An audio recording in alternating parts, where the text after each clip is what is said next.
আমার ছোট্ট ভাই বোনেরা, আশা করি তোমরা সকলে ভালো আছো। এই ভিডিওটা নিশ্চয়ই তোমার দাদা বা দিদি তোমাকে শেয়ার করেছে, কারণ আমি তোমার দাদা বা দিদিদেরকে অঙ্ক, রিজনিং এসব চাকরির পরীক্ষার পড়াই। আমার পাড়ার যেসব ভাই বোনেরা আছে তারা বলছে, দাদা মাধ্যমিক তো কাছে আসছে এবং টেস্ট আর মাত্র 7 দিন পরে, আমাদের এখানে আর 7 দিন পরে তাদের টেস্ট আছে। আর তোমাদের কতদিন পর? নিশ্চয়ই এই 7 থেকে 10 দিনের মধ্যে তোমাদেরও হবে। তো বলছে, দাদা আমাদেরকে অঙ্কের এবং কিছু সাজেশন দাও অন্যান্য বিষয়ে। তো দেখো, আমি তোমাদের প্রথম শুরু করছি অঙ্কের সাজেশনটা দিয়ে। মাস্টলি এখন আমি তোমাদের টেস্ট পরীক্ষার জন্য অঙ্ক আর ভৌত বিজ্ঞান এই দুটো সাজেশন দেবো। চলো আজকের অঙ্কের সাজেশনটা শুরু করা যাক।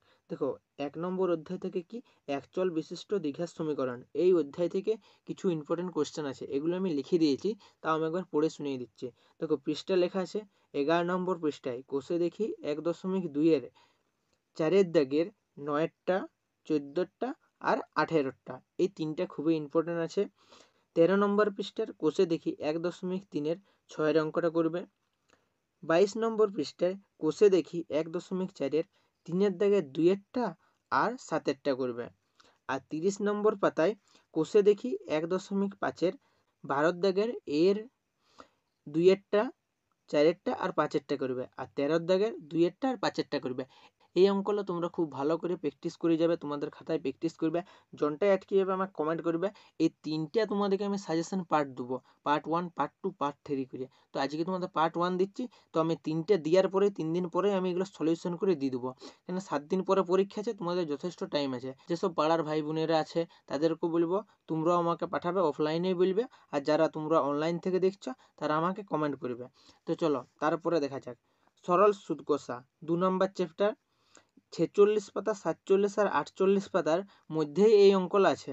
তো এটা কষে দেখি 2 এর 7, 12, 16, 20 আর 21 দাগের এর 2, 3, 5, 22 দাগের 1, 4 আর 5, এই রকমই কোশ্চেনগুলো তোমাদের পরীক্ষায় আসবে, তো ভালোভাবে প্র্যাকটিস করবে।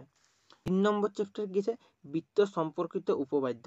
দেখো, 65 পাতা আর 66 পাতা, এইখানে কোষে দেখি 3.2 এর 4টা, 6টা, 7টা আর 16 দাগের এর 2টা করবে, 4টা আর সি এর 1টা করবে। আর 17 দাগের 1টা, 2টা আর 4টা করবে।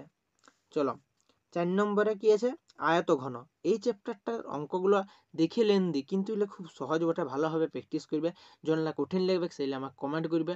তো 4 নম্বর চ্যাপ্টারের 74 পাতা, 75 আর 76 পাতার কোষে দেখি 4 এর 8 এর 11, 13 আর 15, এগুলো দেখো বড় কোয়েশ্চেন। আর যে 24 এর 3, 4, 5, 25 এর 1, 3, 5, এগুলো হচ্ছে তোমাদের এমসিকিউ 2 নম্বর এই কোয়েশ্চেনলা।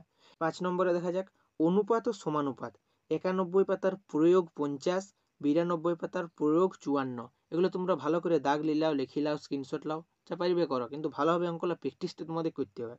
আর না পারলে তো আমি রয়েছি, বলে দেবো সেটা। 98 পাতার কোষে দেখি 5.3 এর 6 দাগের 3টা, 8 দাগের 2, 3, 11 দাগের 1টা। এবার 99 পাতায় চলে আসো, কোষে দেখি 5.3 এর 12 দাগের 1টা, 4টা, 5টা, 13 দাগের 1টা, 3টা আর 5টা। 6 নম্বর চ্যাপ্টার হচ্ছে চক্রবৃদ্ধি সুদ ও সমাহার বৃদ্ধি বা হ্রাস। তো 111 আর 112 পাতায় প্রয়োগ আছে, প্রয়োগ 19 আর প্রয়োগ 23, এই দুটো করবে, ভালোভাবে করবে, এরকম কোশ্চেন আসে। এখানে 113 পাতায় কোষে দেখি 9টা করবে, 14টা করবে, 20টা আর 25, এই ছোটা চ্যাপ্টারের অঙ্ক ভালোভাবে, এই যে অঙ্কগুলো দিলাম এলে দেখি মনে হচ্ছে অনেকলা অঙ্ক, কিন্তু এলে যদি প্র্যাকটিস না করো আর কি করলে। এই অঙ্কলা প্র্যাকটিস করে গেলে তোমরা একটুকু আটকিবে নাই, 90% নাম্বার পাওয়া কোনো ব্যাপার নয়। আর এইগুলো শুধু টেস্টের জন্যই নয়, মাধ্যমিকের জন্য ইম্পর্টেন্ট আছে। তার জন্য এগুলো যদি এখন থেকে প্র্যাকটিস করে রাখো তাহলে আর পরে অসুবিধা হবে না। পাড়ার ভাই বোনরা তোমরা আমাকে অফলাইনে বলবে, যারা অনলাইন থেকে ভিডিওটা দেখছো তারা অনলাইন থেকেই কমেন্ট করে দিবে। তো আমি 3টে পার্ট শেষ করব, যখনই সাজেশন দিয়ে তখনই তোমাদেরকে এইগুলোর উত্তর করে দেওয়া শুরু করে দেবো। তো এই 3 দিন আমি 3টে সাজেশন দিচ্ছি অঙ্কর, এগুলোতে তোমরা 90% আরামসে তুলতে পারবে, কিন্তু তোমাদেরকে করতে হবে ভালোভাবে প্র্যাকটিস। তো চলো আজকে এখানেই রাখছি, পরের দিন কালকে আমি পার্ট 2 নিয়ে হাজির হব। তা করতে করতে এলে তোমরা প্র্যাকটিস করো, আর জানলা তোমাদের অসুবিধা হোক সেগুলো আমাকে কমেন্ট করবে। ভালোভাবে সবাই প্র্যাকটিস করতে থাকো, আর দেখা হচ্ছে পরের ভিডিওতে।